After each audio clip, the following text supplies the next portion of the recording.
Bienvenue sur la chaîne YouTube Star Recap. Le drama proposé dans ce contenu est un thriller psychologique qui mélange romance, enquête criminelle et suspense. L'histoire suit Bojignan, un brillant psychologue criminel, et Jian Yao, une traductrice intelligente et courageuse, dans leur collaboration pour résoudre des affaires criminelles complexes. Bojignan est un criminologue et profilé excentrique qui revient en Chine après avoir enseigné aux États-Unis. Il est antisocial, direct et souvent maladroit dans ses interactions humaines. Il travaille sur des cas complexes de criminels en série.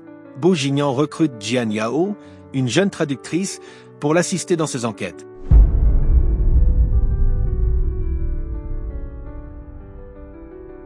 Au début de notre drama, on aperçoit un homme enchaîné et couvert de sang dans une cave sombre qui parle tout seul. Il se comporte comme un psychopathe qui n'a plus toute sa tête. La scène suivante dévoile Jian Yao qui traîne une valise sur le trottoir. Elle s'arrête et une voiture gare devant elle. Sa sœur sort de la voiture et s'en va l'embrasser. Ensuite vient le tour de l'officier Xinran, son ami d'enfance qui vient lui souhaiter la bienvenue. Ensuite les trois entrent dans la voiture. En cours de route, Jian Yao informe Xinran qu'elle a un endroit où elle aimerait se rendre avant de rentrer à la maison. Après avoir roulé longtemps, la voiture se gare devant une maison isolée dans un coin retiré de la ville. Jian Yao est venue à cet endroit pour passer un entretien d'embauche. La maison est calme et elle donne l'impression d'être inhabitée, mais la sœur de Jian Yao aperçoit quelqu'un à l'étage qui guette par la fenêtre. Elle prend peur et dit à sa sœur qu'elle veut rentrer. Xinran démarre la voiture et on aperçoit une silhouette qui les regarde s'en aller à l'intérieur de la maison. Après avoir déposé les filles, l'officier Xinran se rend au commissariat et son collègue l'informe qu'il y a un nouveau cas d'enlèvement. Il est révélé que depuis quelque temps des enfants disparaissent mystérieusement et ce cas est le 5e enfant qui disparaît. Pendant ce temps, Jian Yao reçoit un message l'informant qu'elle doit revenir passer l'entretien le lendemain matin. Sa sœur lui dit que cette maison lui fait très peur et traite l'endroit de maison fantôme. Au même moment, Xinran appelle Jian Yao et elle l'informe du programme de l'entretien. Malheureusement, il lui dit qu'il ne pourra pas l'accompagner car il doit mener une enquête sur les cas de disparition. Mais il dit à Jian Yao d'être prudente et de l'appeler si elle voit quelque chose de louche. Le lendemain, Jian Yao se fait déposer par un taxi et elle envoie un message à Xinran pour l'informer qu'elle est déjà arrivée. Elle se rend à l'entrée de la maison et toque à la porte. Personne ne vient ouvrir mais la serrure se déverrouille. Elle ouvre et entre dans la maison. Une fois qu'elle est à l'intérieur, la porte se referme et se verrouille toute seule. Elle tente de l'ouvrir à nouveau mais n'y arrive pas. La maison est vide et calme. Jian Yao se rend au salon et trouve un mot qui lui est destiné sur la table. Afin de ne pas trop s'ennuyer pendant l'attente, Jian Yao décide de choisir un livre à lire dans la bibliothèque mais l'horloge se met tout à coup à sonner et elle panique, laissant tomber le livre. Au moment où elle s'apprête à le ramasser, Jian Yao lève la tête et aperçoit un homme qui la fixe sur les escaliers. Elle se présente et annonce à l'homme qu'elle est là pour l'entretien avec Monsieur Bojignan. L'homme s'approche de Jian Yao et se présente à son tour en se faisant passer pour Bojignan. Il offre du thé à Jian Yao et commence à lui poser des questions. Vu que Jian Yao est venue pour passer un entretien en tant que traductrice, l'homme lui donne un dossier à traduire et il fait exprès de laisser des photos choquantes des parties du corps humain décapitées à l'intérieur. Il observe attentivement les réactions et les gestes de Jian Yao. Sans perdre de temps, elle demande un dictionnaire pour l'aider à mieux effectuer sa tâche et elle commence la traduction. Elle prend la peine de tout noter à la main sur du papier. Pendant ce temps au commissariat, Xinran s'en va voir le commissaire et lui montre le dossier qu'il a monté sur les cas d'enlèvement et le commissaire lui donne l'autorisation d'aller enquêter sur le terrain. Après quelques minutes, Jian Yao finit de rédiger la traduction et l'homme est stupéfait par sa rapidité. Il prend le temps de contrôler le travail de Jian Yao et il trouve que c'est parfait. Au même moment, on aperçoit des pieds mystérieux qui descendent les escaliers et s'arrêtent au niveau du couloir. L'homme se met à poser quelques questions sur la vie personnelle de Jian Yao et elle répond. Mais ensuite elle commence à donner des observations bien détaillées qu'elle a tirées en observant chacun des faits et gestes du monsieur depuis qu'ils sont entrés en contact et en déduction. Elle lui dit qu'elle sait qu'il n'est pas Bojignan. Il est surpris et demande à Jian Yao comment elle a su qu'il n'était pas Bojignan et elle répond que c'est grâce à l'article posé sur le bureau. Il se lève et prend l'article, puis félicite Jian Yao pour son sens de l'observation.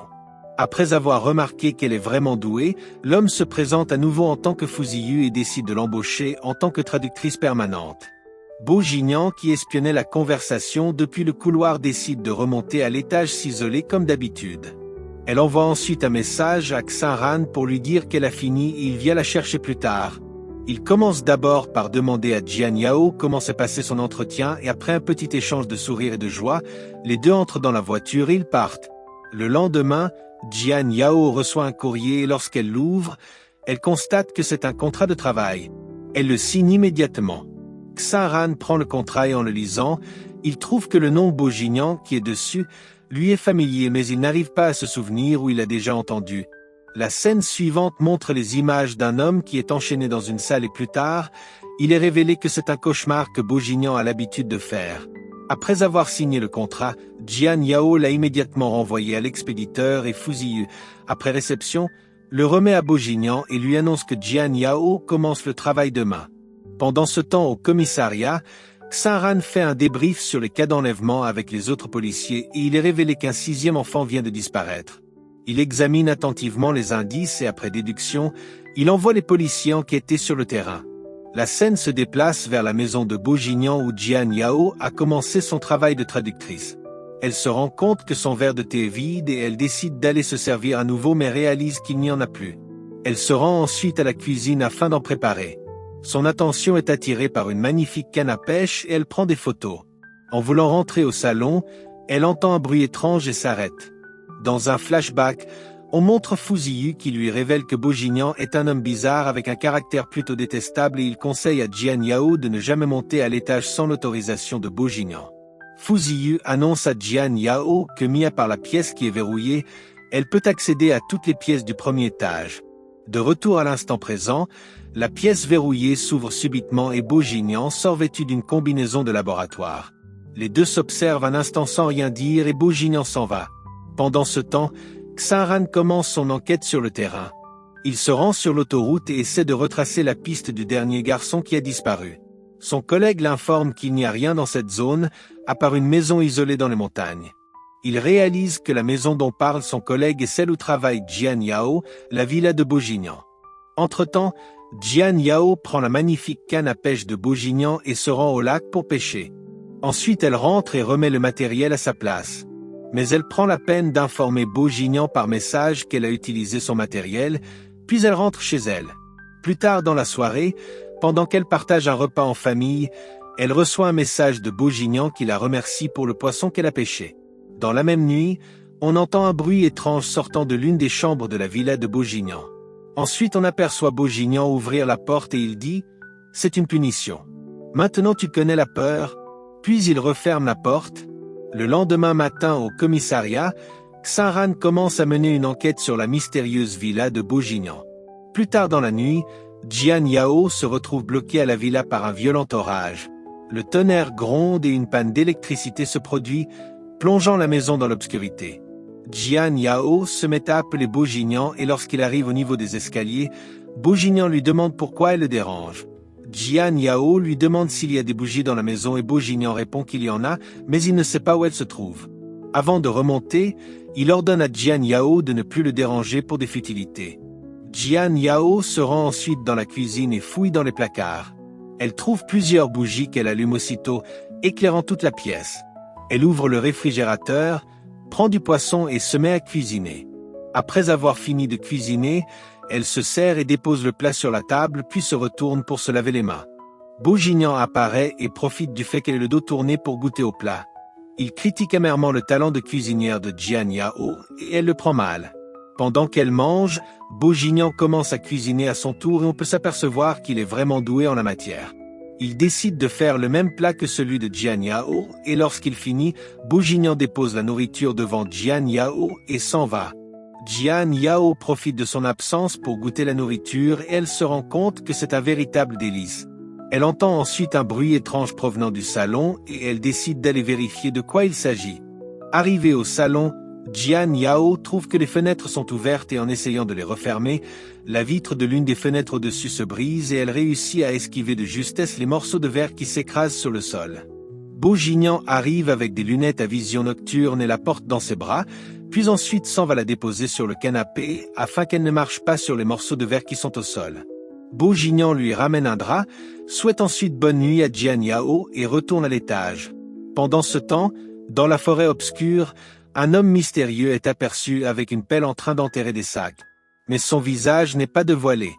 Le lendemain matin à son réveil, Bourguignon descend et trouve que Jian Yao est déjà parti. Il se rend à la cuisine, fouille son réfrigérateur et constate qu'il n'y a plus de poisson. Bourguignon appelle ensuite Fu Ziyu et l'informe qu'il lui faut du poisson. Fu Ziyu, qui était en pleine séance d'entraînement, s'énerve et raccroche la pelle. Pendant ce temps, Jian Yao se rend au marché en compagnie de sa mère afin d'acheter du poisson. Fu Ziyu appelle Jian Yao et lui demande d'en acheter aussi pour Bourguignon car il adore manger du poisson. Jian Yao demande au poissonnier s'il peut livrer une caisse de poisson à la villa isolée dans les montagnes et après une petite hésitation, le vendeur accepte et dit à Jian Yao qu'il va envoyer son fils faire la livraison. Sauf que les choses ne vont pas se dérouler comme prévu. Plus tard dans la nuit, Fu Ziyu emmène Bourguignon dans le garage et lui présente une voiture hyper sophistiquée qu'il a fait fabriquer uniquement pour son ami Bourguignon. Fu Ziyu a également équipé la voiture d'un système d'intelligence haut de gamme à reconnaissance vocale qui ne reconnaît que la voix de Bourguignon. Il a surnommé le gadget Andy. Le lendemain matin, lorsque Jian Yao arrive à la villa, le poissonnier se pointe à son tour accompagné de plusieurs hommes armés de gourdins et ils annoncent à Jian Yao que le petit n'est jamais rentré après la livraison qu'elle a ordonnée hier pour la villa. Voyant que les hommes veulent entrer de force dans la villa, Jian Yao décide d'appeler l'officier de police Xinran et elle l'informe de la situation et il prend immédiatement la route. Jian Yao appelle ensuite Bourguignon pour l'informer de la situation à l'extérieur et Bourguignon demande à Jian Yao de les conduire dans la pièce verrouillée qui se trouve au premier étage. La même pièce que Fu Ziyu lui avait ordonné de ne jamais ouvrir. Les hommes croyaient qu'en s'y rendant, ils allaient trouver le fils du poissonnier mais lorsque Jian Yao a ouvert la porte, ce fut la catastrophe. La pièce contenait des ossements et des membres du corps humain encastrés dans des bocals. Une scène digne d'un film d'horreur. Chacun s'est mis à courir en criant « assassin ». Le poissonnier a conclu que son fils s'est fait décapiter, perdant tout espoir. La police arrive à son tour et Xinran entre dans la pièce. Il observe attentivement le contenu de la pièce et tente de faire une liaison avec les enfants disparus. Il décide ensuite qu'il doit interroger Bourguignon. L'un des officiers vient informer Xinran qu'il y a une pièce verrouillée au second étage et Jian Yao comprend immédiatement qu'il s'agit de la chambre de Bourguignon. Elle appelle Bourguignon et l'informe que la police veut le voir pour discuter et Bourguignon répond qu'il est occupé, puis il raccroche l'appel. Xinran s'énerve et tente de monter mais son collègue lui dit qu'ils ont besoin d'un mandat pour ça. Alors Xinran décide d'appeler son supérieur pour l'aider à obtenir un mandat mais à sa grande surprise, le commissaire arrive en personne sur les lieux. Le commissaire demande à Xinran d'arrêter toute tentative de pénétrer dans la maison et informe Jian Yao que Bourguignon est une personnalité très respectée dans le monde des enquêtes criminelles. Le commissaire demande ensuite à Jian Yao d'appeler Bourguignon car il veut parler avec lui. Jian Yao lance l'appel et passe le téléphone au commissaire. À la fin de leur conversation, le commissaire entre dans la maison pendant que Xinran et Jian Yao se demandent qui est réellement le professeur Bourguignon. Le lendemain, Xinran demande à Jian Yao de passer au commissariat si elle est libre. Lorsque Jian Yao arrive au commissariat, Xinran l'informe que Bourguignon a accepté de résoudre l'enquête sur le cas d'enlèvement, mais il le fera à condition que Jian Yao accepte de devenir son assistante. Xinran profite de sa relation avec Jian Yao pour demander à Jian Yao de constamment lui transmettre des informations sur le déroulement de l'enquête de Bourguignon. Lorsque Jian Yao rentre à la maison, elle trouve Bourguignon en train de l'attendre. Bourguignon est venu personnellement informer à Jian Yao qu'elle sera désormais son assistante personnelle et ils vont travailler ensemble sur des enquêtes criminelles. Il l'informe qu'ils vont commencer demain puis il s'en va. Le lendemain matin, lorsque Jian Yao arrive à la villa, elle accède pour la première fois à l'étage supérieur et entre dans la chambre de Bourguignon, qui a déjà commencé à travailler sur l'affaire. Pendant qu'elle était en train de jeter un coup d'œil sur le tableau des indices, Bourguignon sort subitement des toilettes et la traverse comme un somnambule. Il se rend à la cuisine et boit une tasse de lait pour récupérer car il a travaillé sur cette affaire toute la nuit et il est extrêmement épuisé. Les deux sortent ensuite de la maison et démarrent la voiture. Quelqu'un est caché dans les buissons et prend des photos. En cours de route, Jian Yao découvre Andy et elle est stupéfaite par la technologie haut de gamme de la voiture de Bourguignon. Ils arrivent ensuite au domicile de l'avant-dernier garçon disparu. La mère du garçon leur ouvre la porte et leur donne accès à la chambre du garçon. Jian Yao observe minutieusement la chambre du garçon et trouve des indices qu'elle partage avec Bourguignon. Lorsqu'elle finit de parler, Bourguignon la serre fort dans ses bras et la remercie car elle vient de lui donner l'indice qui va lui permettre de résoudre l'affaire. Bourguignon, à son tour, décide de partager son analyse avec Jian Yao et il est révélé que le kidnappeur opère aux alentours des salles de jeu. En cours de route, Bourguignon donne une description imaginaire de l'individu qu'il recherche et Jian Yao est plutôt surprise et se demande comment il fait pour décrire quelqu'un qu'il n'a jamais vu. Pendant ce temps, le tueur en série nous dévoile une collection de ses victimes sur un tableau. Xinran reçoit le rapport de Bourguignon et décide de rassembler le commissaire et les autres policiers afin que Bourguignon leur donne plus de détails sur les raisons qui l'ont poussé à rédiger cette description. Mais Bourguignon refuse de le faire à travers le téléphone car il est en train de conduire. Plus tard, il se rend au commissariat et commence son débrief. Bourguignon explique point par point son analyse aux policiers présents dans la salle et on remet à chacun d'eux un papier contenant une zone de recherche bien délimitée. Ensuite, Xinran demande à Bourguignon pourquoi il faudrait d'abord attendre qu'on retrouve les corps des victimes avant que Bourguignon se décide à sortir un portrait robot. Bourguignon répond que c'est en voyant les corps des victimes qu'il saura exactement quel type d'individu il recherche. Ce qui sous-entend que d'après Bourguignon, les personnes disparues ont déjà été tuées par le criminel. Tard dans la nuit, le professeur continue de travailler sur l'affaire et il parle aux images comme s'il s'adressait à une personne physique. Entre-temps, l'un des policiers trouve de nouveaux éléments lors de sa descente sur le terrain et il le communique à Xinran. Sans perdre un seul instant, Xinran s'en va réveiller Jian Yao et lui demande d'appeler Bourguignon pour lui dire qu'il y a de nouveaux éléments qui ont été découverts grâce à la zone délimitée qu'il a fournie. Bourguignon demande qu'ils viennent chez lui transmettre l'information et les deux prennent la route sans perdre un instant. Lorsqu'ils arrivent à la villa, on aperçoit qu'il y a un individu caché dans les buissons qui filme tout ce qui se passe autour de la villa. Lorsqu'ils arrivent dans la chambre du professeur Bourguignon, Xinran lui transmet les informations sur les nouveaux éléments et lui remet ensuite un dossier contenant les détails. Quelques minutes plus tard, en se basant sur les nouveaux éléments apportés par Xinran, Bourguignon délimite 3 endroits précis sur une carte et dit à Xinran que les corps des victimes se trouvent à l'un de ces endroits. Xinran s'en va et Bourguignon demande à Jian Yao de rester. Elle insiste qu'elle veut rentrer mais il refuse en lui donnant quelques arguments pour la convaincre de rester. Elle accepte de rester et demande à Bourguignon où elle va dormir, il pointe le canapé du regard puis il s'en va. La même nuit, Xinran commence les recherches dans la forêt et les policiers trouvent des corps décapités. Jian Yao est immédiatement informée et elle s'en va transmettre la nouvelle à Bourguignon. Très tôt le matin, Bourguignon et Jian Yao prennent la route. Pendant le trajet, Jian Yao demande à Bourguignon pourquoi il veut à tout prix qu'elle soit son assistante et il répond qu'il a choisi parce qu'elle est belle. Une phrase qui la fait rougir. Une fois sur les lieux, Xinran dit à Jian Yao de rester dans la voiture et de ne pas les suivre car ce qu'ils ont trouvé est horrible à voir. Puis il s'en va dans la forêt avec le professeur Bourguignon. Une fois arrivé sur les lieux où les corps ont été découverts, Xinran informe Bourguignon que 6 corps ont déjà été déterrés et Bourguignon commence à imaginer le scénario dans sa tête. On nous dévoile ensuite comment les corps ont été transportés jusqu'à cet endroit.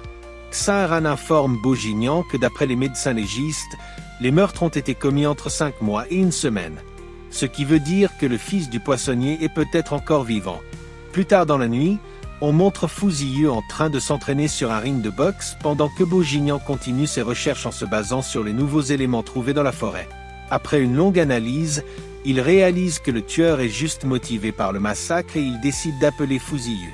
Le lendemain matin, Jian Yao se fait déposer à la villa par Xinran qui en profite pour lui remettre le rapport d'autopsie du médecin légiste.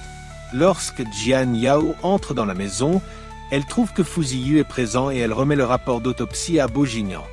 Après lecture du document, Bourguignon demande à Fu Ziyu de lui créer un simulateur pour sa présentation et plus tard, dans l'une des salles du commissariat, Bourguignon partage son analyse avec les policiers.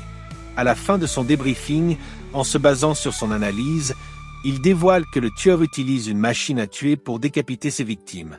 Plus tard dans l'après-midi, Xinran reçoit un appel lui informant qu'un nouveau corps vient d'être retrouvé à 1 kilomètre de l'endroit où les autres corps avaient été retrouvés. Xinran se rend immédiatement à la villa et comme d'habitude, quelqu'un caché dans les buissons continue de prendre des photos. Fu Ziyu emmène Xinran dans la salle où se trouve le professeur Bourguignon et à leur arrivée, ils sont étonnés de découvrir que le professeur a fabriqué une réplique de la machine à tuer qu'il avait mentionnée lors du débriefing. Xinran informe Bourguignon qu'un nouveau corps a été retrouvé et Bourguignon suppose que c'est sûrement celui de la première victime du tueur. Ensuite, ils se rendent compte que le matériel utilisé pour fabriquer cette machine à tuer est forcément rare et Xin-Ran décide de fouiller les bases de données sur Internet pour trouver celui qui a pu effectuer des achats similaires. L'équipe se rend ensuite à l'hôpital et Bo Jinian examine le nouveau corps qui a été retrouvé. Un meurtre qui date d'1 an et demi d'après le médecin légiste. Bo Jinian devient obsédé par l'envie de découvrir l'identité de cette première victime car il pense que c'était forcément quelqu'un de très proche du tueur. En analysant les objets trouvés sur la victime, il découvre une boîte avec des écritures illisibles. Jian Yao prend une photo et l'envoie à Fu Ziyu. Jian Yao en profite aussi pour prendre une photo de Bo Jinian afin de la montrer à sa sœur qui craque pour le professeur Bo Jinian. Plus tard dans la soirée, Jian Yao montre la photo à sa sœur et en naviguant dans la galerie du téléphone, sa sœur voit l'image de la boîte que Jian Yao avait filmée et elle informe Jian Yao que cette boîte est identique à la boîte à stylo que l'école leur avait donnée. Bo Jinian et Jian Yao se rendent à l'école très tôt le matin et le principal les informe que la boîte qu'ils ont trouvée était le prix à gagner pour la 3e place d'un festival qui avait été organisé il y a 1 an. Le principal remet à Jian Yao une liste de tous ceux qui ont participé à la compétition. Les deux se séparent ensuite et il est décidé que Jian Yao va rester interroger les élèves tandis que Bo Jinian s'en va enquêter sur les lieux où le dernier corps a été retrouvé. Il analyse minutieusement les lieux et se rend ensuite au niveau de l'autoroute. Une idée lui vient subitement en tête et il demande à Andy d'effectuer une recherche qui finit par lui donner un indice sur la route de Dongzan. Il appelle ensuite Jian Yao et lui demande de vérifier s'il y a un élève qui habite non loin de la route de Dongzan sur la liste qu'elle a reçue. Jian Yao trouve un nom et lui transmet l'adresse de l'élève. Bo Jinian appelle ensuite Xin-Ran et lui demande d'effectuer une recherche sur un magasin qui vend des matériaux et qui serait situé dans le marché fermier de Dongzan. Et c'est ainsi que chacun prend la direction du marché fermier de Dongzan. Bo Jinian arrive en premier et il entre dans une boutique. Une fois à l'intérieur, il trouve qu'il n'y a personne. Bo Jinian tente ensuite d'ouvrir une porte dans la boutique mais une vieille femme apparaît subitement et l'interrompt. Elle appelle ensuite le propriétaire de la boutique pour l'informer qu'il a un client. Lorsque le propriétaire voit que le client en question c'est Bo Jinian, il prend la fuite. Une chasse à l'homme est lancée et l'homme se fait attraper par la police grâce à l'intervention de Jian Yao et les techniques de combat de Bo Jinian. Nos 3 enquêteurs rentrent dans le magasin et ouvrent la fameuse porte. La machine à tuer est découverte à l'intérieur et on retrouve le fils du poissonnier ligoté dans une boîte. Après que Bo Jinian et Jian Yao soient partis, Xin-Ran trouve des caisses numérotées dans la pièce secrète du magasin. La scène se déplace ensuite chez Bo Jinian qui propose à Jian Yao de continuer à travailler pour lui pendant 3 ans et il remet un contrat à Jian Yao. Mais malheureusement, Jian Yao informe Bo Jinian qu'elle a déjà signé un contrat avec une entreprise à Jiangsu et rejette la proposition de Bo Jinian. Elle dépose le contrat et s'en va. Le lendemain, après avoir reçu des moqueries de la part de Fu Ziyu à cause du rejet de Jian Yao, Bo Jinian décide d'appeler Jian Yao afin de l'inviter à venir à la maison. Jian Yao emprunte la voiture de Xin-Ran et emmène sa sœur Xuan avec elle afin qu'elle rencontre son crush en personne. À l'arrivée des filles, elle trouve des boîtes à l'entrée du salon. Le groupe transporte ensuite les boîtes à la plage et ils organisent un festival de feux d'artifice. Jian Yao commence à trouver Bo Jinian craquant. Elle le tire dans un coin reculé et en profite pour l'inviter à venir dîner chez eux. On commence à ressentir comme de l'amour dans les airs. Le lendemain, Bo Jinian arrive chez Jian Yao accompagné par Fu Ziyu. Pendant que les femmes font la cuisine, Xin-Ran commence à parler de l'enquête avec Bo Jinian et il lui montre des images des caisses numérotées qu'ils avaient trouvées dans le magasin. Ensuite, tout le monde passe à table. Ils mangent, boivent du vin et rigolent comme une magnifique famille. Et l'on s'aperçoit encore qu'il y a quelqu'un qui continue à espionner Bo Jinian dans l'ombre. Dès son retour à la villa, Bo Jinian est informé par Fu Ziyu qu'il a mené une enquête sur Jian Yao et il a découvert que ses parents et ses grands-parents ont été assassinés par un criminel lorsqu'elle était encore toute petite. Le fameux jour où cela s'est passé, Jian Yao et sa sœur Xuan ont survécu en se cachant dans un placard et c'est le commissaire Li, qu'elle appelle souvent Oncle Li, qui les avait retrouvés cachés dans un placard. Après le départ de Fu Ziyu, Bo Jinian reçoit des photos de l'espion sur son téléphone, ainsi qu'un message qui dit « Je suis devant toi ». La scène suivante dévoile une femme qui commet un suicide dans une baignoire et plus tard, Jian Yao se réveille en sursaut de son sommeil. Ensuite, Bo Jinian gare sa voiture devant la maison de Jian Yao. Il remarque que la voiture de Xin-Ran est aussi garée. Xinran est venue se proposer de déposer Jian Yao à Jiangsu, mais elle lui informe que Bo Jinian lui avait déjà proposé de l'emmener vu que lui aussi s'en va à Jiangsu. La famille charge ses bagages dans la voiture de Bo Jinian et les deux prennent la route. Pendant le trajet, Bo Jinian tente encore de convaincre Jian Yao de renoncer à son travail et d'accepter sa proposition, mais ça ne marche toujours pas. Pendant ce temps, Fu Ziyu est aperçu en train de réserver les appartements de Bo Jinian et Jian Yao. À leur arrivée à Jiangsu, les trois partagent un repas dans un restaurant chic et Fu Ziyu remet à Jian Yao la clé de son appartement. Mais elle choisit d'aller passer la nuit dans le local qu'elle avait déjà choisi avant son voyage. Le lendemain, Fu Ziyu et Bo Jinian l'emmènent visiter la chambre qu'ils avaient réservée pour elle. L'endroit est très bien et Jian Yao l'adore. Bo Jinian lui dit qu'elle n'aura rien à payer pendant les 2 premiers mois et elle accepte de le prendre. Jian Yao constate après que Bo Jinian habite aussi dans le même bâtiment et cela l'intrigue un peu. Les deux hommes s'en vont, Jian Yao rentre dans son appartement et commence immédiatement à emménager. Le lendemain, Jian Yao se rend à l'entreprise où elle doit commencer le travail et on lui présente Pei, son chef de département. Pei commence à lui faire les yeux doux et Jian Yao découvre ensuite que Pei est un Don Juan qui tire sur tout ce qui bouge en mini-jupe. Une autre employée vient chuchoter à Jian Yao de se méfier de Pei car c'est un coureur de jupons. Pei l'emmène jusqu'à son bureau et lui remet le manuel du département en se rapprochant un peu trop d'elle. En bougeant son clavier d'ordinateur, Jian Yao trouve la photo d'une femme cachée en dessous du clavier. Ensuite une autre fille, Xu Qing, vient se présenter à elle. Elle voit la photo et informe Jian Yao que c'est la fille qui occupait ce bureau avant son arrivée. Jian Yao croyait que la fille avait démissionné mais Xu Qing lui annonce que la fille est décédée. Plus tard dans la soirée, Bo Jinian rend visite à Jian Yao et les deux partagent un petit repas dans son nouvel appartement. Après le départ de Bo Jinian, Xinran appelle Jian Yao pour l'informer de la suite du déroulement de l'affaire des numéros trouvés sur les caisses. Au même moment, le logiciel de décryptage de Fu Ziyu trouve aussi quelque chose concernant les mêmes numéros. Le lendemain matin à son boulot, Jian Yao fait la rencontre de l'ancien directeur commercial Xiao Zhu et elle assiste à sa première réunion d'entreprise où elle rencontre tous ses supérieurs. Le but de cette réunion est de présenter le nouveau directeur commercial aux responsables de l'entreprise.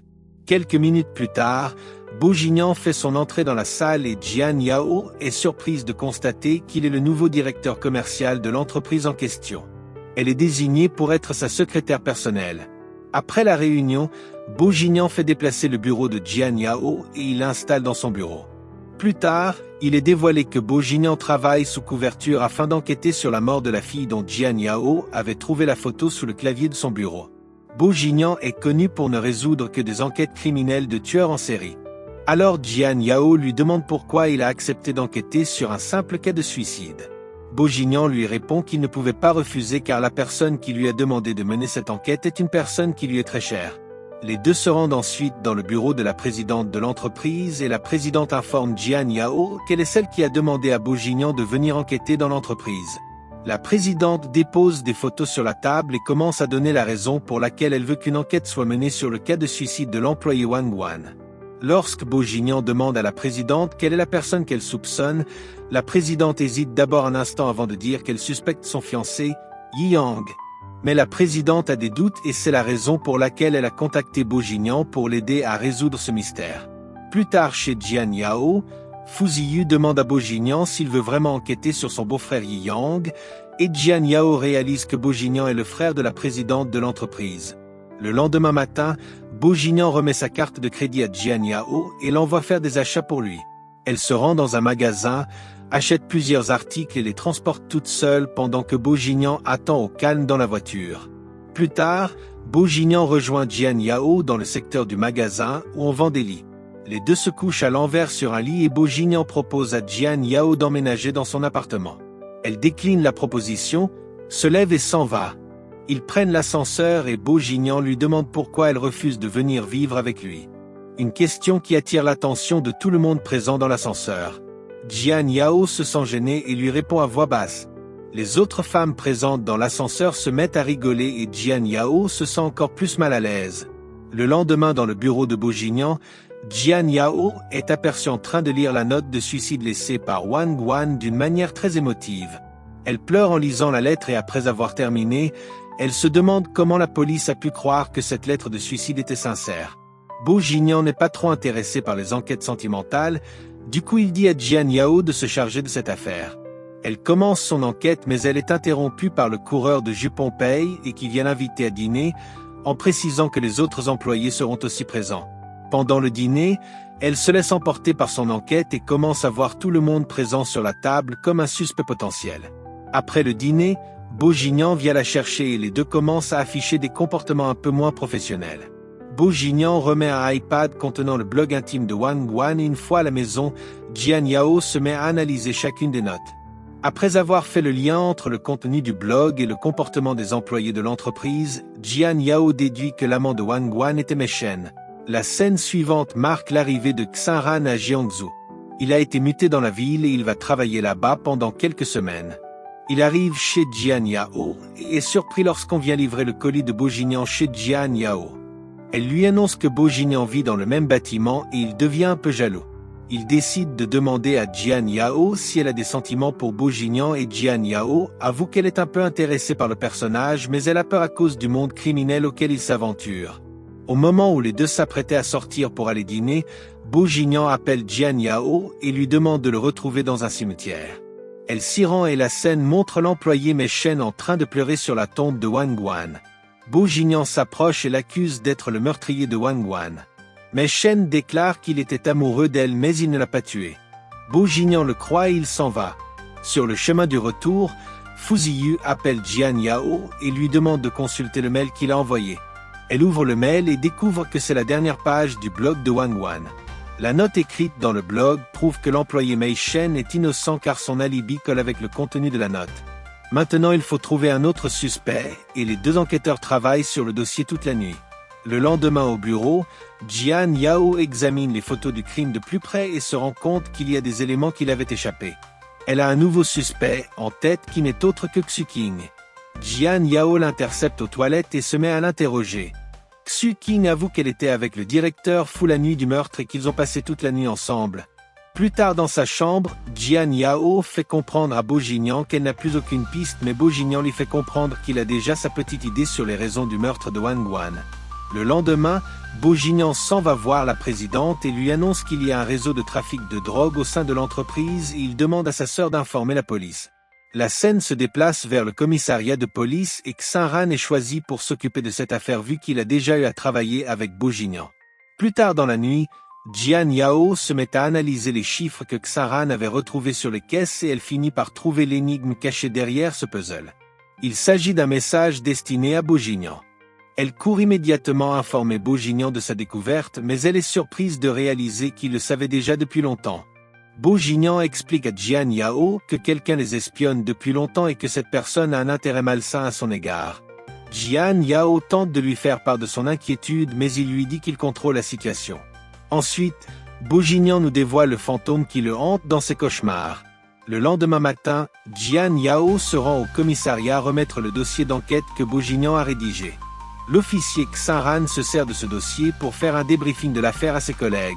Pendant ce temps, Bo Jinian commence à enquêter sur la personne qui le traque et il contacte Suzanne, un agent du FBI et profileuse exceptionnelle, afin qu'elle dépose une requête lui donnant l'autorisation de venir enquêter sur le sol américain auprès de ses supérieurs. Après avoir terminé avec Suzanne, Bo Jinian se rend sur la scène de crime afin d'approfondir son enquête et mettre fin à cette affaire le plus tôt possible. Il finit par trouver le paquet de drogue que Wang Guan avait caché dans les buissons le soir de son assassinat. De retour à l'entreprise, Pei se rapproche de Jian Yao et l'invite à venir chez lui, utilisant comme prétexte qu'une fête a été organisée en son honneur. Avant de se rendre à la soirée, Jian Yao demande à Bo Jinian de l'aider à choisir la robe qu'elle va porter. Elle essaie la première et il n'est pas satisfait. Puis la deuxième et il n'est toujours pas satisfait. Lorsqu'il la voit dans la troisième robe de couleur noire, il est sublimé et se lève pour lui coller un micro, ainsi qu'un écouteur à l'oreille. Elle se fait ensuite déposer au lieu où la fête va se dérouler par Fu Ziyu et Bo Jinian.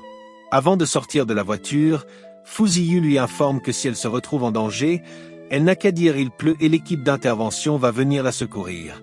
Elle sort ensuite et Bo Jinian la regarde s'en aller à travers la vitre. Pendant les festivités, Pei prend une photo de Jian Yao à son insu lorsqu'ils sont à table. Jian Yao lui demande de la supprimer mais il refuse. Elle fait semblant d'être gênée et elle se rend dans la salle de bain afin de chercher des preuves, espérant trouver des drogues dans l'un des tiroirs. Elle finit par trouver quelque chose, mais au même moment, Paige toque à la porte et elle n'a pas le temps de voir de quoi il s'agit. Les autres invités commencent à rentrer et Jian Yao informe Paige qu'elle va aussi y aller, mais Paige insiste pour qu'elle reste encore un peu. Lorsque tous les invités partent et que Jian Yao est la seule qui reste, Paige coupe subitement l'électricité et la maison se retrouve dans le noir. Ensuite, il se rapproche lentement de Jian Yao, il se jette sur elle en essayant de la forcer à avoir des rapports avec lui. Bo Jinian débarque et l'assomme en l'injectant un sédatif. Il recueille ensuite quelques preuves et demande à Jian Yao de rester jusqu'à ce qu'il se réveille afin que Pei ne soupçonne pas qu'il s'est fait attaquer par quelqu'un d'autre. Lorsque Pei se réveille enfin, Jian Yao lui présente un tasé et lui dit qu'elle veut s'en aller. Mais Pei insiste qu'elle coupe d'abord son gâteau d'anniversaire avant de partir. Il la dépose ensuite chez elle et la soirée se termine paisiblement. Le lendemain, tous les employés suspectés du meurtre de Wang Guan sont convoqués au commissariat et chacun subit un interrogatoire. Ils se font tous interroger les uns après les autres par l'officier Xinran qui leur met un coup de pression qui finit par payer. L'officier Xinran commence à obtenir des aveux et l'affaire du suicide se transforme en crime collectif. Mais personne ne veut dénoncer le véritable assassin. La scène se déplace dans l'appartement de Bo Jinian.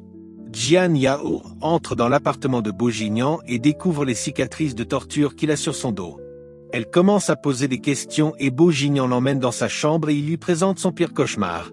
Tommy la fleur cannibale, le tueur en série qui le hante dans ses cauchemars. Le lendemain, un convoi de police dépose tous les suspects à la villa où le crime s'est déroulé. Bo Jinian a prévu de résoudre l'affaire à sa manière. Il réunit tous les suspects au même endroit où le meurtre a été commis et enferme chacun dans sa chambre respective qu'il occupait le jour de l'incident. Il commence par interroger Paige et ce dernier lui fournit un bon alibi. Ensuite vient le tour de Mechen et Monsieur Zhu qui se font interroger dans la chambre qu'ils occupaient. Monsieur Shen et Xu Qing se font interroger à l'extérieur, devant la porte de la chambre où ils prétendent avoir passé la nuit. Puis vient enfin le tour de la chef Lin qui est suspectée d'avoir bagarré avec la victime cette nuit-là.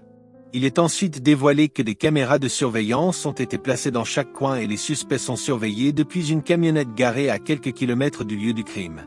Bo Jinian dévoile enfin que ce plan a été mis sur pied afin que la personne qui l'espionne depuis le début se montre. En gros, il se sert des employés pour attirer le véritable suspect dans son piège. À une certaine heure, les choses commencent à bouger. La sœur de Bo Jinian reçoit un message d'une personne qui se fait passer pour Bo Jinian et elle sort de sa chambre. Ensuite, 4 personnes non identifiées débarquent à la villa et brouillent la surveillance. Jian Yao détecte un ouvrier suspect et lorsque Bo Jinian tente de regarder à son tour à travers les jumelles, les deux s'embrassent accidentellement. Un message apparaît sur le mur de la villa et lorsque le groupe sort de la camionnette pour aller vérifier de plus près, une bombe explose. Bo Jinian et l'officier Xinran se lancent à la poursuite de l'un des suspects mais ils retrouvent plutôt la sœur de Bo Jinian inconsciente sur le sol. La police arrive à l'aube et paye et est attrapée. Bo Jinian regroupe ensuite les autres suspects autour d'une table à la terrasse et il dévoile que M. Huquin est le chef du réseau de trafic de drogue de l'entreprise et aussi l'assassin de Wang Guan. Hormis Mechen, qui s'est fait droguer cette nuit par Huquin, tous les autres ont été témoins du crime et sont accusés de non-assistance à une personne en danger. Pei est accusé d'être le complice de Huquin et Bo Jinian appuie sa théorie avec des preuves. L'arme du crime est un couteau appartenant à Huquin. L'affaire est classée et le lendemain, la sœur de Bo Jinian se réveille et demande à son frère pourquoi il l'a embrassée. Bo Jinian voit ensuite le message qu'elle avait reçu et il lui informe que ce n'est pas lui qui l'a embrassée mais plutôt l'espion qui le traque depuis. Les deux se rendent ensuite au commissariat et Bo Jinian supprime la photo de Jian Yao dans le téléphone de Paige. Depuis le baiser accidentel entre Jian Yao et Bo Jinian, la jolie princesse fait tout pour éviter son prince charmant. De son côté, le prince charmant se montre de plus en plus attentionné à son égard. Il la suit partout, fait preuve de gentillesse et l'appelle même marraine juste pour l'amadouer. Plus tard le soir, dans l'appartement de Bo Jinian, lorsque Fuziyu et Jian Yao se retrouvent à deux, Fuziyu lui demande ouvertement si elle aime Bo Jinian. Elle hésite d'abord un peu mais lui avoue ensuite que c'est vrai. Ils en rigolent un peu et ça se voit qu'elle est heureuse quand on aborde un sujet concernant Bo Jinian. Plus tard, Fuziyu et Bo Jinian entrent en contact avec Suzanne pour discuter de la personne qui le traque depuis. Il est révélé que lorsqu'il s'était fait capturer par Tommy, son pire cauchemar, Il y avait d'autres personnes qui étaient aussi en captivité au même endroit. Bourguignon soupçonne que l'un d'eux était un complice de Tommy qui s'était fait passer pour une victime lors de la mission de sauvetage des prisonniers. Pendant une balade en voiture, Bourguignon informe Jian Yao qu'il a reçu une proposition pour devenir officiellement le profileur de la police. Il fait une dernière demande à Jian Yao afin qu'elle accepte de devenir son assistante et cette fois, elle accepte le poste. Ils sont informés d'une nouvelle enquête et lorsqu'ils arrivent sur les lieux, ils trouvent des tonnes de photos sur les murs. Les photos prises par la personne qui les espionnait depuis un certain temps. Plus tard, dans l'appartement de Bourguignon, Jian Yao tombe sur des dossiers qui dévoilent le passé de Bourguignon. Des rapports sur les tortures qu'il avait subies lorsqu'il s'était fait capturer par Tommy, connu sous le nom de Fleur Cannibale. Elle ouvre ensuite un second dossier et elle découvre des images horribles des blessures que Bourguignon avait subies pendant sa période de captivité. Lorsque Bourguignon revient s'asseoir près d'elle, Jian Yao lui dit qu'elle veut voir ses cicatrices. Bourguignon se déshabille, dévoile ses cicatrices et elle se met à pleurer. Dans la scène suivante, une fille se fait égorger dans un parc par un homme portant une capuche et il prend la fuite après son forfait.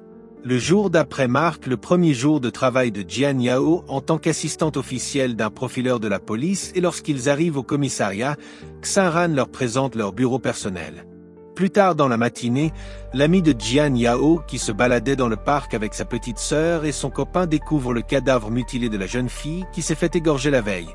Elle appelle Jian Yao pour l'informer de sa découverte et la police débarque sur les lieux. Bourguignon et Jian Yao arrivent quelques minutes après et trouvent Xinran qui leur fait un petit débrief. Bourguignon prend quelques minutes pour bien observer la scène et il commence à partager son analyse professionnelle avec Xinran et Jian Yao. La victime est la colocatrice de la petite sœur de la meilleure amie de Jian Yao. Du coup, Jian Yao est émotionnellement affecté par sa première enquête à la police. Jian Yao et Bourguignon quittent la scène du crime et se rendent au campus afin d'interroger les camarades de la victime. Jian Yao s'occupe de l'interrogatoire pendant que Bourguignon l'observe faire. Ils finissent par découvrir que la victime avait un faible pour ce BEI, un autre étudiant. Les deux enquêteurs se rendent ensuite au gymnase et trouvent ce BEI en train de livrer un match de basket. Après le match, ce BEI se fait interroger à son tour. Il avoue qu'il avait déjà eu à rencontrer la victime au même endroit où le crime s'est produit mais insiste sur le fait qu'il n'était pas avec elle la nuit du meurtre. Il montre un message à Jian Yao et elle réalise que quelqu'un s'est fait passer pour ce BEI afin d'attirer la victime Mingyue au parc. Pendant ce temps au commissariat, la police réussit à tracer le téléphone de la victime et le signal les mène vers le casier de Wei Yuan, un élève de la même école. La police ouvre le casier et trouve le téléphone à l'intérieur. On le retrouve et il se fait arrêter, puis on l'emmène au poste. Xinran l'interroge et bien évidemment il dit qu'il n'est pas le meurtrier et est même surpris lorsqu'on lui parle du téléphone trouvé dans son casier. Bourguignon demande à Jian Yao de commencer à enquêter sur les autres filles qui craquent pour le mignon petit joueur de basket, Subei. La première rivale de la victime est interrogée mais le résultat n'est pas très satisfaisant. Plus tard dans la nuit, un élève portant une capuche est vu en train de sortir du campus avec un sac. Il entre dans la brousse et cache le sac dans un trou. Malheureusement, en sortant de la brousse, il se fait surprendre par une fille. Il est ensuite dévoilé que la fille en question avait vu Subei sortir de la brousse le jour du meurtre. Elle déclare son amour à Subei et promet de garder son secret s'il accepte de sortir avec elle. Il fait semblant pendant une demi-journée, puis Subei lui fait comprendre qu'il ne l'aime pas et qu'elle peut tout dire à la police si elle le souhaite. Il prend une voiture et se rend dans un entrepôt, où il croise 3 mecs qui lui réclament de l'argent. Il remet l'argent aux 3 mecs mais il se fait tabasser parce que les billets sont tachés par du sang et ne peuvent pas être utilisés. La police arrive ensuite et arrête tout le monde. Il est emmené au poste et il commence à subir un interrogatoire. Il admet avoir reçu de l'argent de la victime mais il continue de nier le crime. Pendant ce temps, Go Xiaoling tente maladroitement de lui trouver un alibi en disant que Subei était avec elle cette nuit-là, pourtant Subei a déjà donné une autre version à la police. Toutes les preuves pointent vers Subei, il admet qu'effectivement il était allé à la colline cette nuit-là. Il a trouvé que la victime était déjà morte et vu qu'il avait des problèmes d'argent, il a ouvert le sac de la victime et a pris l'argent qui était à l'intérieur.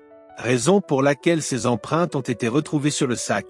Mais il continue d'insister sur le fait qu'il n'a pas tué la victime. Jian Yao et Bourguignon observent l'interrogatoire et Jian Yao partage son analyse avec Bourguignon. Elle est persuadée que ce BEI n'est pas le tueur et pense que le véritable tueur est une femme qui était jalouse de la victime et Bo-Jinian valide son hypothèse. Les accusations de Jian Yao sont tournées vers Go Xiaoling mais Bo-Jinian n'est pas du même avis. Pendant ce temps, dans le dortoir des filles, Huo Xiao lui pique une crise de colère à chaque fois que sa colocatrice mentionne que ce BEI aime Go Xiaoling. Elle est aussi celle que Bo-Jinian suspecte mais il manque de preuves pour appuyer ses soupçons. Après sa crise de jalousie, elle sort de la chambre et décide de s'en prendre à sa nouvelle rivale. Go Xiaoling entre dans la brousse et Huo Xiao lui la suit derrière, armé d'un couteau. Elle s'arrête à un certain niveau et Su Bei apparaît derrière Huo Xiaolu, l'accusant d'être la meurtrière. Elle avoue tout à son crush et Bo-Jinian obtient les aveux qu'il cherchait. Il demande ensuite à Huo Xiaolu comment elle a fait pour commettre son forfait et elle raconte qu'elle a d'abord commencé par mentir à sa copine que Su Bei a demandé à la voir sur la colline. Lorsque sa copine est sortie, elle l'a suivie. Wei-Si Yuan a tenté de retenir la victime afin qu'elle ne parte pas au lieu du rendez-vous mais la victime l'a repoussée et a continué son chemin. Elle a ensuite attendu que Wei-Si Yuan s'en aille avant de continuer à suivre la victime. Elle s'est rendue au lieu du rendez-vous et c'est là qu'elle l'a égorgée avec son couteau. Après avoir balancé ses aveux, Huo Xiao lui pique une autre crise et tente de poignarder Jian Yao, mais Bo-Jinian intervient à temps et la police arrête la psychopathe Huo Xiaolu. Su Bei se fait aussi arrêter pour le vol de l'argent et le non-signalement du crime. Bo-Jinian devient trop attentionné envers Jian Yao et la cajole comme un diamant. On réalise que l'homme au caractère glacial qu'on a connu au début est devenu doux comme un agneau. Lorsqu'il se retrouve enfin seul dans sa chambre, les seules images qui apparaissent dans ses pensées sont celles de sa magnifique assistante. Notre cher profileur est éperdument amoureux de Jian Yao. Ensuite on aperçoit un homme assis sur un canapé dans son salon. Il allume une bûchette d'allumettes et se fait brûler vif. La scène suivante montre Jian Yao et Xinran qui se disent au revoir. Xinran a terminé sa période de travail à Jiangsu et rentre dans sa ville d'origine. Plus tard dans la même soirée, Bo-Jinian invite Jian Yao à un rencard afin de lui dévoiler ses sentiments. Il organise une soirée romantique dans une suite luxueuse magnifiquement décorée. Les deux dînent en tête-à-tête et ensuite il emmène Jian Yao observer la vue panoramique de la ville.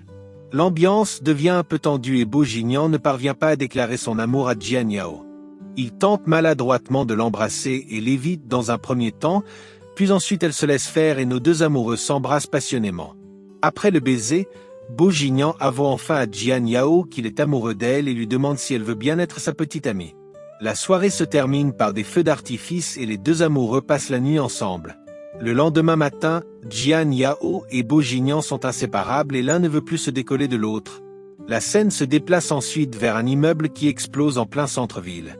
Bo-Jinian commence à enquêter sur l'affaire et dans sa conversation avec Fu Ziyu, il est dévoilé que l'homme qui le traque depuis est toujours vivant. Pourtant Bo-Jinian fait croire à Jian Yao que l'homme est mort afin qu'elle ne s'inquiète pas trop. Jian Yao se penche à son tour sur le dossier et Bo-Jinian partage son analyse avec elle. D'après lui, l'homme qui s'est suicidé dans cette affaire a été hypnotisé par quelqu'un qui maîtrise l'hypnose.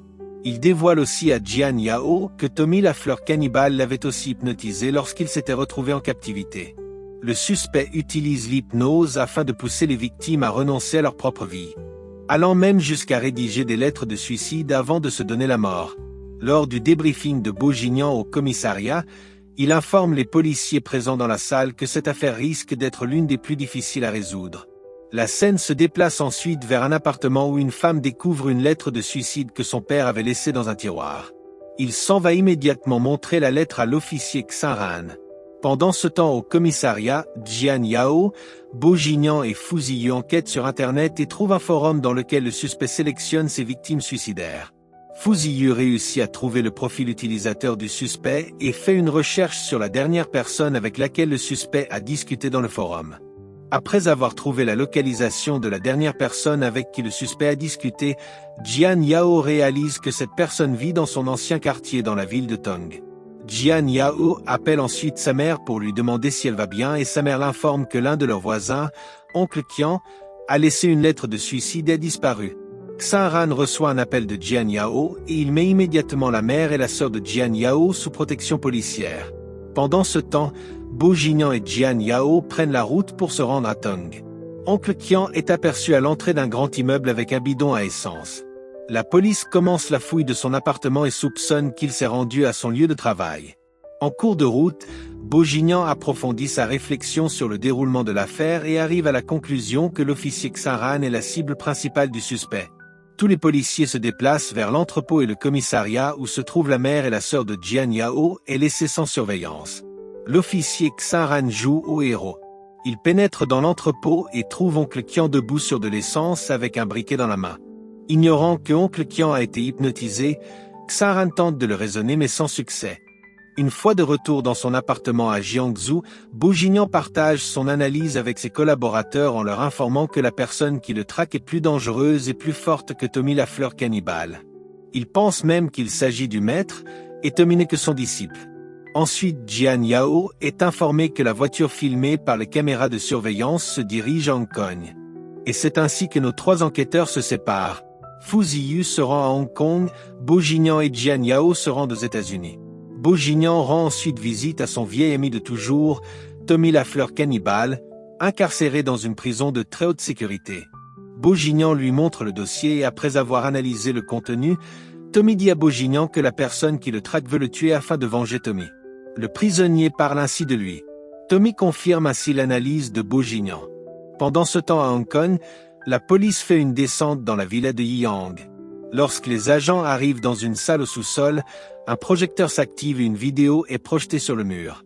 La police récupère toutes les preuves et le lendemain, Bourguignon et Jian Yao arrivent à Hong Kong. L'agent chargé de l'affaire leur montre tout ce qui a été récupéré lors de la perquisition et nos deux enquêteurs réalisent que tous les crimes sur lesquels ils ont travaillé jusqu'à présent étaient orchestrés par la même personne. Et en plus de ça, le tueur détient d'autres personnes en otage. Plus tard, l'agent fait un débriefing sur vidéoprojecteur et il montre toutes les victimes du tueur, en se basant sur les vidéos qu'ils ont trouvées lors de la perquisition. Fu Ziyu arrive et prend le relais.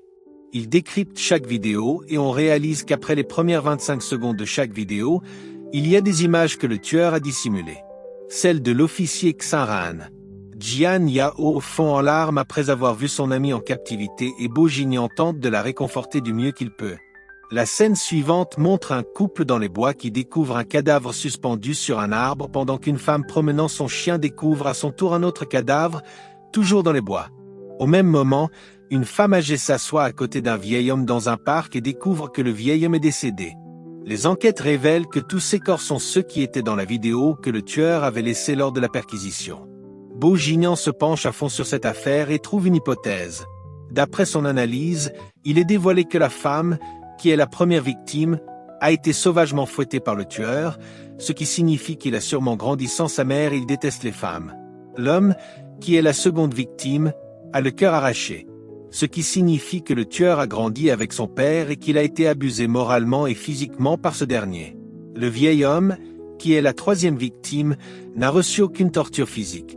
Le tueur lui a injecté de l'air dans les poumons et il lui a arraché quelques cheveux gris, ce qui signifie que le tueur déteste l'idée de mourir vieux. D'après Bourguignon, chaque méthode utilisée pour tuer décrit la personnalité du tueur. En conclusion, il dit à l'agent de rechercher le tueur dans la base de données des élèves qui ont étudié dans les écoles américaines de pointe en psychologie, en se basant sur la description qu'il vient de fournir. Après le départ de l'agent, Bourguignon appelle Fu Ziyu et lui dit qu'il faut rapidement retrouver son beau-frère Lin Yiyang. Dans la scène suivante, on dévoile enfin le visage du tueur. Il est aperçu dans une bijouterie et il a l'air d'apprécier la vendeuse. Quelques heures plus tard, il revient chercher la vendeuse à la fin de sa journée de travail. Pendant ce temps, Bourguignon, qui avait demandé à l'agent de convoquer les membres de famille des victimes, commence à les interroger les uns après les autres afin de trouver le lien qui existe entre les trois victimes et le tueur. À la fin de l'interrogatoire, Bourguignon révèle à Jian Yao qu'il a enfin trouvé les indices qu'il recherchait, ainsi que l'identité et le mode opératoire du tueur. Plus tard, on aperçoit le tueur avec la vendeuse, inconsciente mais encore en vie, dans son repère. Il prend un fouet et se met à la fouetter violemment. Bourguignon rassemble tous les agents chargés de travailler sur l'affaire dans une salle et grâce aux compétences informatiques de Fu Ziyu ainsi qu'aux informations que Bourguignon lui a fournies sur le suspect, Fu Ziyu trouve la photo du tueur dans la base de données et l'affiche sur le projecteur. Au même moment, un policier entre dans la salle et annonce à l'agent chargé de l'affaire qu'il y a de nouveaux cas de disparition qui correspondent au mode opératoire du tueur. Bo-Jinian et Jian Yao se rendent immédiatement à la bijouterie et commencent à consulter les caméras de surveillance. Ils trouvent le tueur sur l'une des vidéos, mais son visage n'a pas pu être filmé par les caméras de surveillance. Bo-Jinian suit son instinct et d'après son intuition, il devine que le tueur va essayer de kidnapper un enfant. Un garçon très intelligent qui vient de gagner un concours. Fu Ziyu trouve l'heure et l'endroit où aura lieu la remise des prix du concours et nos enquêteurs foncent sur les lieux. Au même moment, le tueur est aussi aperçu sur les lieux. Il ouvre une porte et tente d'entrer, mais elle est verrouillée de l'intérieur. Fu Ziyu arrive avec quelques policiers. Bo-Jinian et Jian Yao pénètrent dans la salle et se trouvent une place au milieu des invités. Après la remise du prix à l'enfant, le tueur coupe l'électricité et déclenche l'alarme incendie, provoquant une panique totale dans la salle. Le tueur réussit à capturer le petit et au moment où il s'apprêtait à sortir de la salle, Bo-Jinian intervient et libère le gamin de son emprise. Le tueur frappe violemment Bo-Jinian à la côte et prend la fuite. La police analyse le trophée du gamin et trouve les empreintes du tueur dessus, révélant ainsi sa véritable identité. Le vrai nom du tueur est Onzièman et son nom anglais, Jabé. Maintenant que son identité a été dévoilée, la prochaine étape consiste à retrouver les deux personnes que Onzièman détient en otage depuis son arrivée à Hong Kong. La scène se déplace dans le repère de Onzièman et il est aperçu en train de monter une bombe sur un gilet. Pendant ce temps, Bo-Jinian déduit que le tueur doit sûrement se trouver dans l'une des propriétés de Yiyang et décide de délimiter une zone de recherche sur une carte pour trouver le repère du tueur Onzièman. On dévoile ensuite que l'officier Xinran est toujours en vie, maintenu en captivité dans le repère du tueur psychopathe Onzièman où il se fait torturer par ce dernier. Jian Yao regarde la vidéo de Xinran de plus près et elle remarque qu'il essaie d'envoyer un signal codé en utilisant du morse. Bo-Jinian réussit à décoder le message, qui est le numéro d'un lampadaire. La police se rend immédiatement dans la zone où le lampadaire est situé et trouve la maison qui est aussi l'une des propriétés de Yiyang. Mais le tueur Onzièman avait déjà anticipé leur arrivée, raison pour laquelle il avait préparé une bombe pour les accueillir. Pendant ce temps, dans la colline, le tueur est aperçu en train de parler au téléphone avec Zikui, la sœur de Bo-Jinian. Ensuite, la scène dévoile un homme portant une bombe et attaché sur une chaise. Les agents se rendent au sous-sol et pénètrent dans le repère de Onzièman. Le premier otage est retrouvé, ensuite la vendeuse aussi. Pendant ce temps à l'extérieur, la sœur de Bo-Jinian arrive sur les lieux et elle passe le téléphone à Bo-Jinian. Onzièman annonce à Bo-Jinian qu'il a laissé une bombe à l'intérieur de la maison. Tous les policiers présents à l'intérieur de la maison reçoivent l'ordre de ne plus bouger. Bo-Jinian leur annonce qu'il y a une bombe dans la maison et leur demande de sortir. Le tueur Onzièman ordonne à Bo-Jinian de se rapprocher de la maison. Ensuite, Onzièman annonce à Bo-Jinian qu'il a placé 2 bombes sur 2 étages à chaque coin de la maison. Il donne le nom des otages et l'emplacement précis de chacun d'eux. Puis il lui dit comment désamorcer la bombe. Mais le problème est que Bo-Jinian ne pourra sauver qu'une seule personne. Il devra faire un choix, soit sauver son beau-frère Yiyang, soit sauver l'officier Xinran. Il lance ensuite le compte à rebours et Bo-Jinian se précipite dans la maison. Il sauve Yiyang et le tueur Onzièman se met en colère et lui demande pourquoi il a choisi de laisser mourir un policier honnête comme Xinran. Bo-Jinian lui répond qu'il sait que Xinran n'est pas dans le bâtiment. Il avait compris que tout ça n'était qu'un jeu pour Onzièman qui veut prouver à Bo-Jinian qu'il peut le battre dans le jeu de la psychologie. Onzièman était sûr que Bo-Jinian allait choisir de sauver Xinran mais Bo-Jinian avait déjà tout compris dès le départ. Le tueur Onzièman reconnaît sa défaite, jette son téléphone et s'en va. Plus tard dans la soirée, on aperçoit le tueur Onzièman dans un nouveau repère et l'officier Xinran est toujours en captivité. Onzièman essaie de pénétrer dans l'esprit rebelle de l'officier Xinran afin de l'hypnotiser. C'est clair qu'il veut se servir de Xinran comme d'une arme contre Bo-Jinian. Plus tard dans la même nuit, il se rend sur le quai et rencontre le propriétaire d'un bateau. Le tueur Onzièman prévoit de quitter Hong Kong dans 3 jours. Le lendemain, l'agent chargé du dossier décide de déployer des policiers partout dans la ville. Chaque coin doit être sous surveillance et tous les bateaux, même les bateaux privés, doivent être contrôlés à la loupe. Lors d'une conversation avec Fu Ziyu, Bo-Jinian a eu la brillante idée de réétudier le dossier de Tommy afin de trouver un lien entre Tommy et Hong Kong. Il travaille toute la nuit et le lendemain matin, Bo-Jinian découvre un indice. Il découvre que Tommy avait un contact avec qui il a fait du business à Hong Kong. Il envoie Suzanne interroger Tommy afin qu'il dévoile le nom de son contact. Suzanne réussit son interrogatoire et Tommy donne une description de la personne que Onzièman a contactée pour l'aider à quitter Hong Kong. D'après Tommy, L'homme que Bogignan doit trouver a un tatouage du lotus noir de l'enfer au niveau de son cou. Après investigation, Bogignan trouve l'identité de la personne. On l'appelle Oncle Kay. Il fait circuler des diamants, pierres précieuses et œuvres d'art de contrebande à travers la mer grâce à son bateau. Pendant ce temps, le tueur 11e âne réussit enfin à hypnotiser l'officier Xaran. Plus tard dans la nuit, la police fait une descente sur le quai. Oncle Kay se fait capturer, l'officier Xaran est retrouvé inconscient dans une boîte, mais aucune trace de 11e âne, juste l'explosion d'un bateau appartenant à Oncle Kay. Le lendemain matin, Jian Yao se rend à l'hôpital et on s'aperçoit que l'officier Xaran se porte plutôt bien. Mais le docteur informe Jian Yao que Xaran doit être évacué aux États-Unis afin de subir une opération qui ne peut pas être effectuée en Chine. Pendant que les 3 enquêteurs mangeaient dans un restaurant, Fu Ziyu reçoit un appel de Zikui. Il se rend immédiatement à l'hôpital et trouve un bouquet de fleurs dans la chambre de Yi Yang. Sur le bouquet, il y a un petit mot de 11e âne destiné à Bogignan qui dit « Cher Simon, je te réserve un cadeau. J'espère que tu vas l'apprécier. » Zikui se met à paniquer en réalisant que son fiancé peut être tué à tout moment. La même nuit, l'officier Xaran est évacué pour les États-Unis. Le groupe au grand complet se rend à l'hôpital mais plus tard, Suzanne se pointe à l'hôpital et Bogignan se sépare du groupe. Une fois arrivé au bureau du FBI, Suzanne montre à Bogignan la vidéo d'évasion de prison de Tommy Lafleur cannibale. Après avoir visionné la vidéo, Bogignan dit à Suzanne de renforcer la sécurité au niveau des frontières car 11e âne va bientôt entrer aux États-Unis pour retrouver son disciple Tommy. L'opération de l'officier Xaran se déroule bien et son état s'améliore. Lorsque son regard tombe sur l'amulette en croix sur le collier de l'infirmière, il change subitement. Il est ensuite révélé que l'infirmière est une espionne envoyée par 11e âne pour réveiller l'état d'hypnose de l'officier Xaran. Bogignan se rend au bureau du FBI et Suzanne lui montre la vidéo qui prouve que 11e âne est déjà aux États-Unis. Suzanne l'informe aussi que l'agent douanier qui a autorisé l'entrée de 11e âne au pays ne s'est plus présenté au travail depuis que 11e âne est arrivé aux États-Unis. Plus tard dans l'après-midi, le corps du douanier est retrouvé dans un immeuble abandonné. Bogignan trouve une fleur à côté du corps avec un message à l'intérieur. Bogignan dit à Suzanne qu'il s'agit du nom de son frère. Mais en réalité, Bogignan n'a pas de frère. Le lendemain, on assiste aux retrouvailles de Tommy et 11e âne dans un endroit caché à la campagne. Au même moment, Suzanne tente de joindre Bogignan mais il ne décroche pas. Elle appelle ensuite Fu Ziyu et lui demande qui est Allen.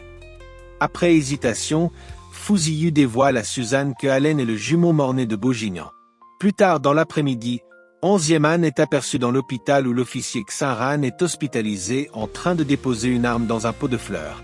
Ensuite, l'infirmière espionne tente à nouveau d'activer l'hypnose de l'officier Xaran. Suzanne continue d'enquêter en l'absence de Bogignan et découvre que Bogignan avait tué son beau-père lorsqu'il était âgé de 7 ans.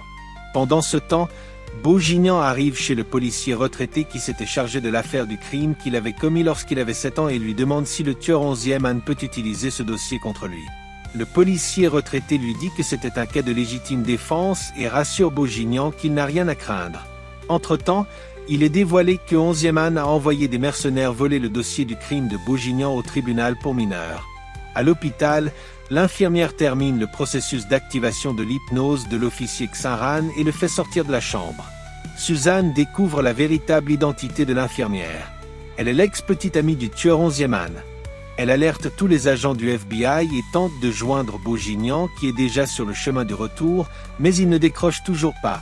Jian Yao arrive dans la chambre de l'officier Xaran mais elle ne le trouve pas. Elle commence ensuite à le chercher partout avec l'aide de Fu Ziyu et 2 policiers. Ils finissent par trouver Xaran et l'infirmière dans le même couloir où le tueur 11e âne avait caché l'arme dans le pot de fleurs. Jian Yao tente de s'approcher de Xaran mais Fu Ziyu l'en empêche, détectant quelque chose d'anormal dans son comportement. Les policiers reconnaissent le visage de l'infirmière et braquent leurs armes sur elle. Au même moment, elle ordonne à Xaran de se retourner et l'on constate qu'il est armé, ce qui attire l'attention des policiers. Xaran, dans son état hypnotique, ne comprend pas les avertissements des policiers qui lui demandent de déposer son arme. Pendant ce temps, des mercenaires envoyés par 11e âne profitent de la posture de Xaran pour tirer sur l'un des policiers. Une fusillade éclate et l'infirmière réussit à se mettre à l'abri. Fu Ziyu constate que le déclencheur de l'hypnose chez Xinran est un appareil musical posé au sol devant lui et tente une action pour désactiver l'appareil, mais il se prend une balle dans le dos, tirée par un autre mercenaire. Xinran tire sur le mercenaire et Fu Ziyu utilise ses dernières forces pour désactiver l'appareil. Jian Yao se lève et court au secours de Fu Ziyu et l'infirmière ordonne à Xinran de la tuer. Sans le son de la musique, Xinran résiste à l'ordre de tuer Jian Yao et il choisit plutôt de se tirer dessus. Le deuxième policier se fait tuer à son tour et l'infirmière tire sur l'officier Xinran, le laissant pour mort. Un mercenaire se rapproche et capture Jian Yao. Pendant que le mercenaire et l'infirmière avaient le dos tourné, Xinran reprend conscience et tire sur l'infirmière, puis il perd à nouveau conscience. Jian Yao se fait enlever et les agents du FBI arrivent et capturent l'infirmière. Suzanne arrive à l'hôpital et trouve le chaos total. Elle tente à nouveau de joindre Bourguignon mais il ne décroche toujours pas. De l'autre côté, une situation inattendue se produit. Le tueur 11e âne assassine son disciple Tommy Lafleur cannibale. Du côté de l'hôpital, Bourguignon arrive et trouve sa sœur et sa mère. Le médecin vient leur annoncer que Xinran et Fu Ziyu sont hors de danger et Bourguignon s'en va interroger l'infirmière dans sa chambre. Il réussit à la faire parler et elle dévoile le lieu où se trouve la maison de 11e âne qui se trouve à la campagne. Jian Yao se réveille sur un lit, couchée comme une princesse. Mais elle remarque qu'une partie de son corps est paralysée. Le FBI se rend à l'endroit que l'infirmière avait mentionné lors de son interrogatoire et on trouve le corps sans vie de Tommy Lafleur cannibale étalé au sol. Pendant ce temps, 11e âne réserve un sale châtiment à Jian Yao. Après l'avoir drogué, il montre une vidéo du passé de Bourguignon à Jian Yao. Suzanne reçoit aussi une clé USB contenant la même vidéo où il est dévoilé que Bourguignon a une double personnalité et dans sa deuxième personnalité, il se fait appeler Allen. C'est ce côté obscur de Bourguignon que 11e âne essaie de réveiller. La vidéo de la multipersonnalité de Bourguignon se retrouve dans les médias et Bourguignon commence à faire l'objet d'une enquête judiciaire. À l'hôpital, on aperçoit Fu Ziyu qui vole le passe du médecin qui s'occupe de lui. Malgré le fait qu'il soit recherché, Bourguignon met les affaires de Jian Yao dans un sac et se rend à l'hôpital pour demander à Fu Ziyu de les garder en attendant son retour. La presse envahit l'entrée de l'hôpital, les agents du FBI arrivent et la chasse à l'homme est lancée contre Bourguignon. Grâce au pass volé par Fu Ziyu, Bourguignon parvient à ouvrir des portes à accès limité et réussit à sortir de l'hôpital sans se faire arrêter. La scène suivante montre Fu Ziyu prêt à quitter l'hôpital, bien qu'il soit toujours convalescent. Bourguignon devient un ennemi public numéro 1, recherché sur tout l'étendue du territoire. Dès qu'un civil le croise dans la rue, il appelle directement la police. Il réussit à déjouer tous les pièges de la police et se rend au lieu de rendez-vous que 11e âne lui a transmis via la presse. Il est reçu par l'assistant de 11e âne qui effectue d'abord une petite fouille avant d'envoyer le signal à son boss 11e âne. Après réception du signal, 11e âne enchaîne Jian Yao de la même manière que Tommy l'avait fait avec Bourguignon. Puis il informe Jian Yao qu'il a placé des explosifs dans tout le bâtiment au cas où Bourguignon refuserait de la tuer. Bourguignon arrive enfin à l'endroit où Jian Yao est maintenu en captivité. Les retrouvailles ne se déroulent pas comme prévu pour Jian Yao car Bourguignon se met à la torturer. Il l'embrasse violemment, ensuite il sort un pistolet et lui tire une balle dans la poitrine. 11e âne observe le spectacle depuis les caméras de surveillance, il est plutôt satisfait. Dès que Bourguignon sort de l'entrepôt, tout explose derrière lui. Mais la scène suivante montre Jian Yao qui se réveille miraculeusement sur un lit et Fu Ziyu est assis à ses côtés. Plus tard, on dévoile à Jian Yao comment Bourguignon a fait pour la sauver. Les caméras de l'entrepôt ont été piratées et 11e âne n'y a vu que du feu. En fait, Bourguignon n'a même jamais tiré sur Jian Yao et c'est le FBI qui est venu la libérer. Bourguignon arrive ensuite à l'endroit où se trouve 11e âne et à travers une micro-caméra cachée dans sa veste, le FBI voit tout ce qui se passe. 11e âne décide de soumettre Bourguignon à un dernier test. Sachant que Bourguignon déteste manger de la viande, 11e âne l'oblige à manger de la viande afin de lui prouver qu'il a vraiment changé de personnalité. Après avoir passé ce dernier test, 11e âne devient moins suspicieux envers Bourguignon et baisse sa garde. Dans sa tête, il est sûr d'avoir réussi à éveiller l'autre personnalité de Bourguignon. Le lendemain matin, 11e âne vient chercher Bourguignon dans sa chambre et l'emmène à une séance de tir à la montagne. 11e âne braque son arme sur Bourguignon et il lui annonce qu'il sait que Bourguignon n'a pas tué Jian Yao comme il a essayé de le lui faire croire. Bourguignon reconnaît les accusations et dit à 11e âne de se rendre car la partie est terminée. On dévoile ensuite la présence de plusieurs snipers cachés dans les arbres. 11e Anne reconnaît avoir été dupé par son adversaire, accepte sa défaite, puis se jette du haut de la montagne en prenant soin de faire exploser son corps. Suzanne et le FBI arrivent sur les lieux et Bourguignon dit à Suzanne qu'il trouve le suicide de 11e Anne très étrange car c'est pas vraiment le genre de ce type de criminel de se donner la mort aussi facilement. Il soupçonne une mise en scène. La scène suivante marque les retrouvailles entre Bourguignon et Jian Yao sur son lit d'hôpital. Les deux se serrent très fort et sont heureux. Fu Ziyu vient ensuite chercher Jian Yao et l'emmène voir l'officier Xaran qui est toujours dans le coma. Quant à Bourguignon, il n'a toujours pas l'esprit tranquille car il a le pressentiment que c'est pas fini.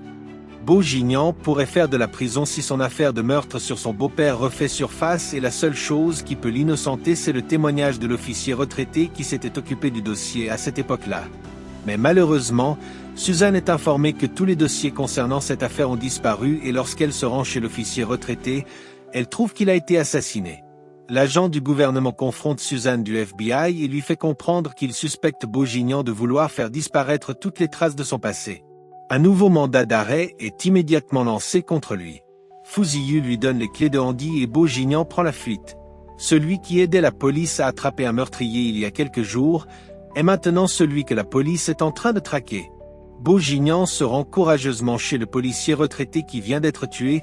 Il pénètre la scène de crime pourtant il est recherché. Il commence à analyser la scène et à reconstituer les faits selon son imagination comme il le fait toujours, récolte des indices et s'en va. Plus tard dans la même nuit, Zikui rencontre Bourguignon dans la forêt et il lui remet l'indice qu'il a trouvé afin qu'elle le donne à Fu Ziyu. Après le départ de Zikui, un type sort des buissons et Bourguignon se fait tirer dessus, mais il s'en sort et réussit à s'enfuir. On réalise que sa sœur avait été suivie sans s'en rendre compte. Bourguignon réussit à informer Fu Ziyu qu'il a remis une preuve à Zikui avant de s'évanouir dans la voiture qui roule toute seule sous le contrôle de Andy. Il se réveille plus tard au domicile du docteur Barney mais l'homme qui le traque le trouve et l'assomme. Fu Ziyu remet la preuve à Suzanne afin qu'elle fasse une analyse approfondie et on aperçoit ensuite Bourguignon en captivité dans une salle sombre. Lorsqu'il reprend conscience, il réalise qu'il est enchaîné sur une chaise. Le vrai cerveau de cette histoire montre enfin son visage et Bourguignon comprend désormais que depuis le début, c'était Yi Yang, son beau-frère, qui tirait les ficelles. Tommy et 11e Anne agissaient sous ses ordres. La scène suivante dévoile que c'est Yi Yang qui avait informé 11e Anne que Bourguignon n'avait pas tué Jian Yao. Yi Yang commence à torturer Bourguignon avec un couteau. Bourguignon fait tomber un objet et lorsqu'Yi Yang le ramasse, il constate qu'il s'agit d'un émetteur. Les agents du FBI débarquent ensuite dans les lieux et Yi Yang réalise qu'il est foutu. Alors il décide de sortir sa dernière carte. Yi Yang avait réussi à hypnotiser l'un des agents du FBI qui travaille avec Suzanne. Il active l'état d'hypnose de l'agent qui prend ensuite Zikui en otage, redonnant ainsi un avantage à Yi Yang qui récupère l'arme de Suzanne et tire sur Bourguignon. Ensuite il tire aussi sur Fu Ziyu. Il se dirige ensuite vers l'agent, lui donne un ordre et ce dernier tire sur Zikui. Il pointe ensuite son arme sur Suzanne et tire sur elle avant de s'en aller. Malheureusement, cette scène de tuerie que vous venez de voir a été tirée de l'imagination excessive de notre cher Yi Yang qui se prend pour Dieu. Dans la vraie scène, d'autres agents du FBI débarquent dans l'entrepôt et personne d'autre ne meurt. Bourguignon avait déjà tout anticipé et Yi Yang s'est fait battre à son propre jeu. Il est ensuite dévoilé que grâce à l'échantillon que Bourguignon avait donné à Zikui, les analyses ont révélé que l'agent Ewan est celui qui a tué le policier retraité et c'est aussi lui qui avait tiré sur Bourguignon après sa rencontre avec Zikui. Yi Yang se fait arrêter et Bourguignon triomphe sur le mal. Le lendemain, il s'en va retrouver sa bien-aimée et notre drama se termine avec nos deux amoureux qui mangent l'amour sur un yacht privé. Ce résumé vous a été proposé par Star Recap. Abonnez-vous à la chaîne si vous avez trouvé ce contenu intéressant. Merci d'avoir regardé et rendez-vous à la prochaine vidéo.